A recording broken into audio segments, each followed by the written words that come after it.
And of course, I believe what cabbies have to say is also important, and the data is clear. The ability to hail a cab in the City of London remains a significant problem during the day and at night, and in particular around Bank Junction and the surrounding areas. And the increasing number of restrictions throughout the whole of London is something that I've been speaking about for quite a while. And like many other taxi drivers, I transport children with social and educational needs as well as physical disabilities to and from school.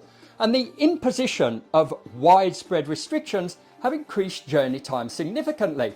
And no thought has been given to the distress caused to these kids or the pivotal role that taxis play in providing these services. The insinuation here is that more structural inequality is a price worth paying if it means those on quieter, healthier streets win big. And this is what happens, isn't it, when a small group of ideologues run transport policy. The mistake of thinking LTNs are an unqualified benefit with no impacts or competing interests. And then we get Orwellian terminology like progressive transport measures and propagandized terms like climate safe streets. The fact is, cities are complex ecosystems of communities, services, employment, education, housing, etc.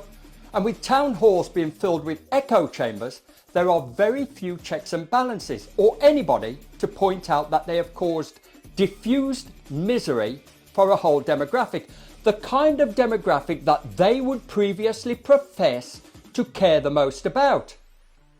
And so, to argue our case, I think now is the time more than ever that transport authorities, be it TfL, the City of London or local authorities, revisit their policy on taxi access and recognise the value that they bring to areas and local communities, which quite often goes up and above merely transporting people from A to B.